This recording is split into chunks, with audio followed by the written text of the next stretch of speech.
ప్రభువును ప్రియ రక్షకుడైన దేవుని పేరట మీ అందరికీ శుభాభివందనములు తెలియజేసుకుంటున్నాను. జీసస్ న్యూ క్రియేషన్ మినిస్ట్రీస్ ద్వారా ఈ రీతిగా ప్రతిరోజు అనుదిన ఆహారమును మీతో పంచుకోవడానికి దేవుడిస్తున్న కృపను బట్టి దేవునికి అనలేని కృతజ్ఞతలు.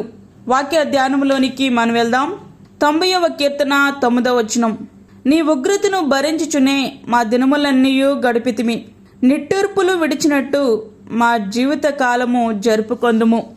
దేవుని కోపం, ఉగ్రత మన మీద నిలిచి ఉండడానికి కారణమేమిటి? దానికి కూడా దైవజనుడైన మోషే గారు సమాధానం చెప్తున్నారు. మన దోషములు అనగా పాపములు, అపరాధములు ఆయనకు కనబడుతున్నాయి కాబట్టి దేవునికి కనపడకుండా ఉండాలంటే ఏం చేయాలి? ఒక్కటే మార్గం, పాపము చేయకుండా ఉండాలి, అంతే. ఆయనకు తెలియకుండా చేయగలుగుతున్నాను అనుకోవడం అవివేకం.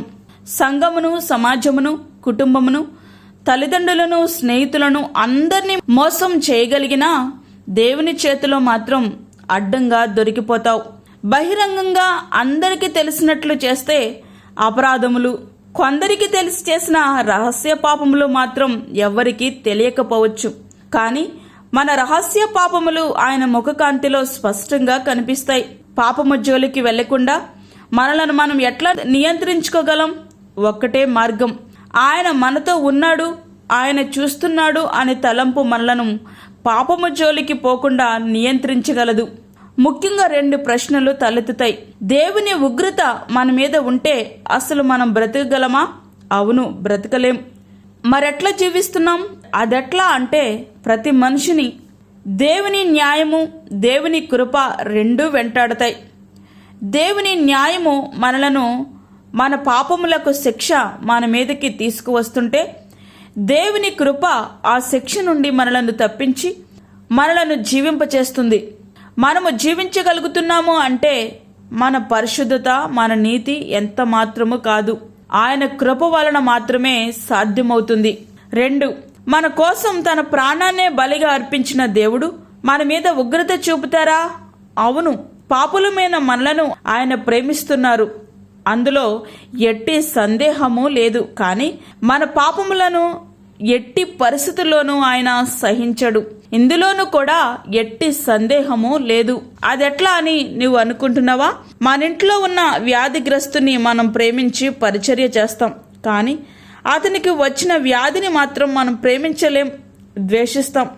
అట్లా నిట్టూర్పులకు బదులుగా నీ జీవితంలో సంతోషం, శాంతి, సమాధానం కావాలి అంటే ఆయన ఉగ్రత నుండి నువ్వు తప్పించబడాలి. ఆయన ఉగ్రత నుండి నువ్వు తప్పించబడాలి అనంటే నీ పాపాన్ని దేవుని సన్నిధిలో ఒప్పుకొని తిరిగి వాటి జోలికి పోకుండా ఆయన కోసం జీవించగలగాలి. ఆ రీతిగా మన జీవితాలు మనం సిద్ధపరచుకుందామా? అట్టి కృపా ధన్యత ప్రభు మనకి అనుగ్రహించునుగాక. ఆమేన్.